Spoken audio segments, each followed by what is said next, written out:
Solo bastó una llamada para que el hombre más poderoso del Ministerio Público dé la orden de obedecer las exigencias de Gustavo Gorriti. Yo soy Carlos Paredes y estaré reemplazando a Augusto Zonda, es solo por hoy. Mañana el gringo estará de vuelta en la conducción de Contracorriente. Vamos a empezar de inmediato el programa con un tema que ha escandalizado al país entero. Una diligencia de la Fiscalía Anticorrupción en las oficinas de IDL Reporteros en el año 2018 logró registrar una prueba inequívoca del omnímodo poder de Gustavo Gorriti en el Ministerio Público. El fiscal adjunto Rodrigo Ruruch había llegado hasta esa casona San'isidrina donde funcionaba la oficina de Gorriti y también la redacción del portal IDL Reporteros para pedirles que colaboren con el Ministerio Público entregando audios de carácter delictivo que previamente el portal que dirige Gorriti ya había publicado como parte de una saga a la que llamaron el escándalo de los cuellos blancos del puerto. Gorriti, que en ese momento, cuando llegó el fiscal, no estaba en su oficina, a los pocos minutos llegó en compañía de Rosa María Palacios, irascible, ¿no? Incómodo por la presencia de los policías y el fiscal adjunto, e incluso malcriado. Y pidió que se detenga la diligencia y además les advirtió que había hablado con el entonces fiscal de la Nación, Pablo Sánchez, para que ordene a su subordinado se pare con esta diligencia. Y efectivamente ha quedado registrado en video cómo Pablo Sánchez llama al fiscal adjunto que estaba en ese momento realizando la diligencia y le ordene que pare. Esto, señores, en la legislación peruana actual es un delito contra la administración de justicia. Un fiscal de la Nación, por más jefazo que sea del Ministerio Público, no puede inmiscuirse en las labores de ningún fiscal, ya sea provincial, ya sea superior, ya sea adjunto, porque la ley orgánica del Ministerio Público garantiza la autonomía de los fiscales. Bueno, esto terminó en una denuncia penal que por la jerarquía de Pablo Sánchez tenía que verlo el fiscal de la Nación. Lo acaba de resolver la fiscal Delia Espinosa. ¿Y qué ha hecho? Ha archivado contra todo pronóstico esto que era un caso que contenía pruebas inequívocas con video, testimonios incluso del propio magistrado que participó en la diligencia. Nuestra compañera Maricela del Castillo nos cuenta los detalles de este verdadero escándalo. Llamé al fiscal de la Nación, conversé con él. ¿Aló? Efectivamente, doctor, por disposiciones de la Fiscalía Provincial estábamos llevando a cabo una diligencia de exhibición. Solo bastó una llamada para que el hombre más poderoso del Ministerio Público dé la orden de obedecer las exigencias de Gustavo Gorriti. Cumplimiento de lo establecido, nosotros estamos suspendiendo la diligencia, doctor. Esta noche en Contracorriente, detalles del escandaloso blindaje al ex fiscal de la Nación, Pablo Sánchez Velarde, investigado por obstrucción a la justicia en medio de la obediencia religiosa al director de IDL Reporteros, el omnipotente Gustavo Gorriti, el Envogen. Bueno, esto, ¿qué pasa? ¿Es un estado policial o qué cosa? Buenas tardes. El 10 de julio del 2018 se llevó a cabo en el marco de las investigaciones de los CNM Audios la diligencia de exhibición voluntaria de documentos en el Instituto de Defensa Legal, encabezado por el fiscal adjunto Rodrigo Ruruch, quien no sabía que cumplir sus funciones finalmente le costaría el cargo. Llamé al fiscal de la Nación, conversé con él y él me indicó que eso era algo inaceptable y cuando he hablado con el fiscal de la Nación, él aceptaba. Entonces, él aceptado y entiendo que como resultado de eso le he llamado. Esta es la prueba irrefutable, captada en video, de la injerencia del director de IDL Reporteros en el Ministerio Público. La confesión en cámaras de Gustavo Gorriti de su llamada a Pablo Sánchez, el entonces fiscal de la Nación, para que detenga inmediatamente la diligencia. Todo indica que la sobrereacción en IDL Reporteros no era por los audios ya publicados, por los que iba el fiscal Rurush, sino por los otros miles de audios que fueron administrando interesada y políticamente a lo largo de estos años. Es así como Gorriti pensaba que el fiscal iba por el disco duro que le entregó Pablo Sánchez con el total de los audios del caso Los Cuellos Blancos del Puerto. Llamé al fiscal de la Nación, conversé con él, entiendo que como resultado de eso le he llamado. Las pruebas son irrefutables. Gustavo Gorriti hace muchos años, como siempre lo he dicho, tiene mucho poder en el Ministerio Público. Hay pruebas suficientes como para investigar la injerencia de IDL en el Ministerio Público. Pero a pesar de las pruebas, la fiscal de la Nación preferiría hacerse la ciega, sorda y muda. Esta es la disposición fiscal firmada por Delia Espinosa el 27 de enero último, donde dispone que no hay mérito para formular la denuncia constitucional contra Pablo Sánchez por obstrucción a la justicia. Esta disposición de la fiscal de la Nación, ¿qué representa? La impunidad. Mismo Gorriti indicó en la misma reunión que se había comunicado con el fiscal Pablo Sánchez para que suspendieran la diligencia. Inmediatamente me dijo, suspende inmediatamente la diligencia. Al tratar de explicarle, me dijo textualmente, el fiscal Pablo Sánchez Velarde, fiscal de la Nación, me dijo, te estoy diciendo que suspendas inmediatamente la diligencia o atente a las consecuencias. Y eso se va a poder escuchar claramente en la grabación. La carpeta fiscal 361-2023, que recoge la última declaración de Pablo Sánchez el 20 de mayo del 2024, evidencia bajo su propio testimonio su cercana relación de dependencia con Gorriti. En mi condición de fiscal de la Nación, recibí la llamada de Gustavo Gorriti. Él estaba preocupado por una diligencia en su oficina, lo que me preocupó y le dije que iba a averiguar sobre el asunto. Así, al director de IDL Reporteros solo le bastó con llamar al fiscal de la Nación y pedirle u ordenarle que pare la diligencia. En el 2018 hubo un allanamiento absolutamente impropio, auspiciado por el fiscal Rodrigo Rurush, y lo cierto es que Gustavo Gorriti llamó a Pablo Sánchez, que era fiscal de la Nación, y logró que se frustrara ese allanamiento. Hombre, no todo el mundo tiene ese poder, ¿eh? Pero lo interesante es que es el propio Sánchez quien en esta declaración desmiente las afirmaciones de Gorriti. Detalle por el motivo que llamó a Pablo Sánchez. Lo llamé para hacerle saber que existía una amenaza. Tuve una segunda conversación con Pablo Sánchez. Puse al tanto al fiscal de la Nación de la evolución de los acontecimientos. Ello fue después de suspender la diligencia. Gorriti declara que llamó a Pablo Sánchez 2 veces, pero el ex fiscal de la Nación lo desmiente, quizá en su afán de tapar el sol con un dedo. Deseo agregar que lo ha indicado por Gustavo Gorriti y que obra transcrito en el acta no es tal como fue la comunicación, sino como he referido en mis respuestas anteriores. Las pruebas son de tal magnitud que Pablo Sánchez es desmentido por su propia gente. Es el caso de Janet Talavera, quien confirmó que el comunicado emitido por el Ministerio Público, en el que la institución pide disculpas a IDL por las incomodidades surgidas en la diligencia, fue aprobado por el mismo Pablo Sánchez. Como yo despachaba con el fiscal de la Nación, este me hacía las indicaciones de lo que debía de publicarse. Si él aprobaba, se publicaba. Lo que debía de darse en este caso y en todos los comunicados que inician con este preámbulo. Si Sin embargo, para la fiscal de la Nación, Delia Espinosa, no hay delito alguno, ni siquiera falta leve.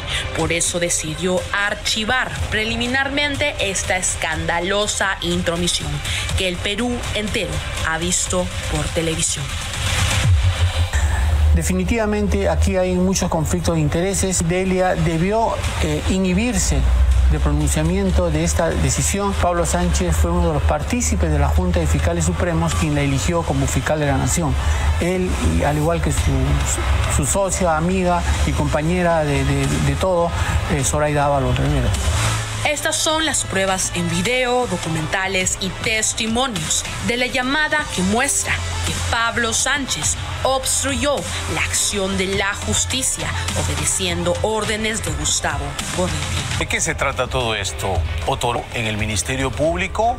¿O es que la doctora Delia Espinosa le está pagando el favor a su colega, a su antecesor Pablo Sánchez, del voto que emitió en la Junta de Fiscales Supremos para que ella finalmente se erija, salga elegida como la flamante fiscal de la Nación? Lo que queda claro es que hay por lo menos contradicciones entre los propios investigados. Gorriti dice una cosa, Pablo Sánchez dice otra, y Annette Talavera es categórica al decir que Pablo Sánchez le ordenó, porque ella era jefa del área de comunicaciones, de que se escriba un texto en la cuenta oficial de X, ex Twitter, del Ministerio Público, para pedir disculpas al poderoso IDL Reporteros. ¿Y de qué se trataba? No era, como dicen, una intromisión, un allanamiento sin orden judicial, para nada. Era una simple diligencia voluntaria de exhibición, en donde en la redacción de IDL Reporteros, ¿por qué? Porque los fiscales que estaban investigando este escándalo de corrupción querían tener de primera mano los audios que previamente, que ya había publicado Gustavo Gorriti en su portal IDL Reporteros. ¿Por qué sobrereaccionó Gorriti y su amiga Rosa María Palacios?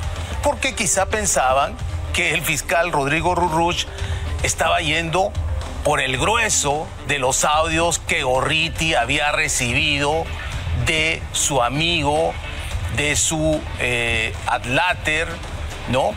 El fiscal de la Nación. Audios que él ha ido administrando interesada y políticamente en todos estos años. Recuerden que esto es del 2018.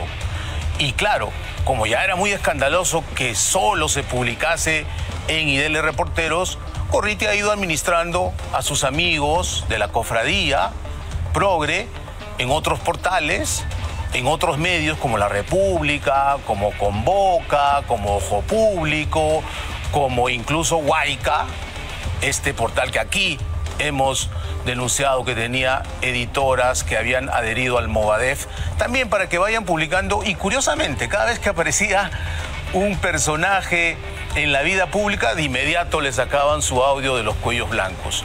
Nosotros no decimos que los audios fueron entregados por Pablo Sánchez a Gustavo Gorriti, faltando flagrantemente también a su función de fiscal de la Nación.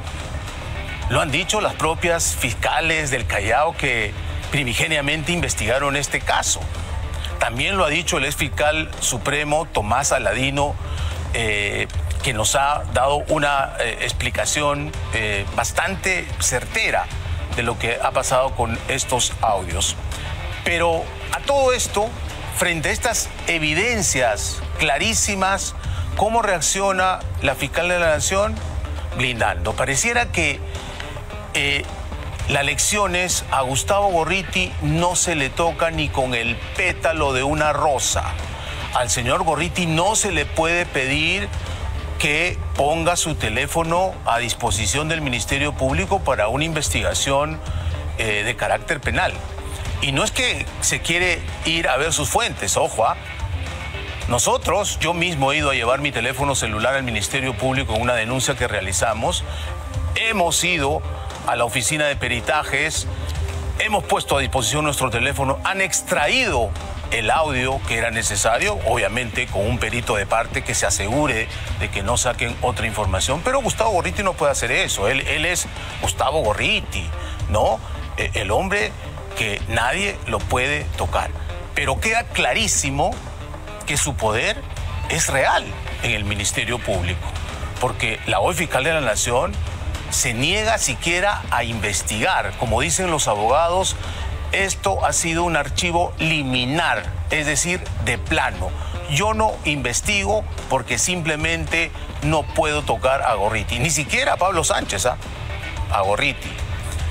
Y hablando de él, hace poco salió en un roadshow con sendas entrevistas en sus medios amigos, obviamente la mayoría semiclandestinos, como por ejemplo IDL Radio, ¿no?, que conduce Glatzer Tuesta, y también fue a La Mula y a su amigo Pedro Salinas le explicó desde su punto de vista qué estaba pasando en el Perú y negó categóricamente la existencia de eso que Medio Perú llama caviares y sobre todo su poder real en el sistema de administración de justicia, especialmente en la Fiscalía. Vamos a escuchar qué es lo que le dijo Gorriti a Pedro Salinas.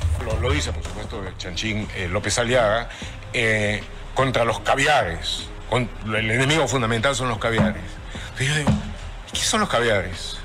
Tú, pues. No, defíneme un caviar. Defíneme un caviar. O sea, ¿quiénes son? ¿Qué representan? Todo aquel que no forma parte de esta coalición cleptocrática. Muy bien. ¿Y por qué su supuesto peligro como para que todos los cleptócratas terminen unidos? Porque supuestamente el caviar, que es una expresión de caricatura, tiene que ver con esa especie de izquierda muelle, medio flácida, ¿no es cierto? O sacha izquierda, que busca hablar y que tiene una retórica de corrección política, pero que le encanta ganar bien, que le encanta disfrutar de las buenas cosas de la vida. Le encanta el caviar, pues. Ese es un término que no tiene sentido. Es un comodín, sencillamente, para crear un enemigo irreal que no existe y que justifique el hecho de que estos hayan tomado el poder, de que hayan hecho, como digo, una coalición de sinvergüenzas para poderse mantener en él. Y la coalición que ha tomado el poder del Ministerio Público y del Poder Judicial, de parte del Poder Judicial hay que decirlo, porque sí existen jueces independientes, probos, bien preparados, que no se dejan atarantar por nadie, por más IDL reporteros que sean, ¿no? Pero en el Ministerio Público ha quedado clarísimo, pues, que existe este poder real, fáctico, que se impone, porque ya vemos, también se les exigió que la semana pasada convoquen a una rueda de prensa con el equipo especial Lavallato. Estuvo la fiscal de la Nación solo para la presentación, después se paró, se fue, dejó al vocero institucional Víctor Cubas Villanueva, que dicho sea de paso, hemos mostrado en este programa, gana doble también, ¿no?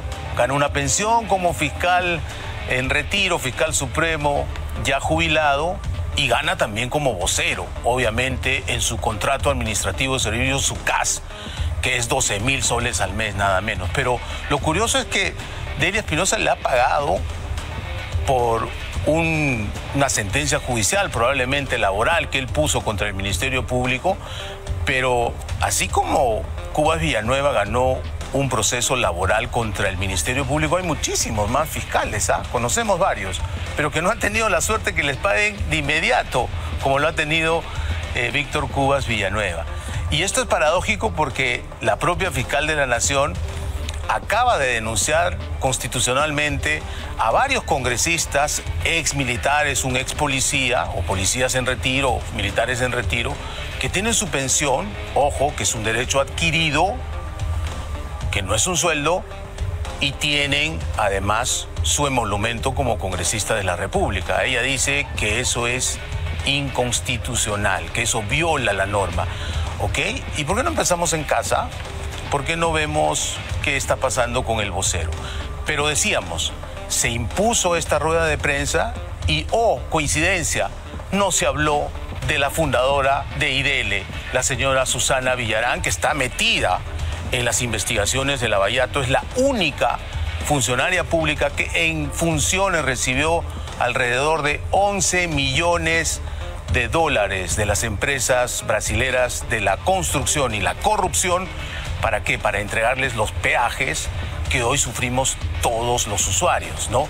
Los peajes de la corrupción, y ella bien gracias en su casita. ¿Cuándo empezará el juicio? No sabemos. Debe ser de aquí al próximo año. El Poder Judicial, de boca de su presidenta, la doctora Tello, ha dicho, no, es que eso es porque cambiaron las leyes. Por favor, hace 8 años, las leyes cambiaron hace 2 meses, por si acaso.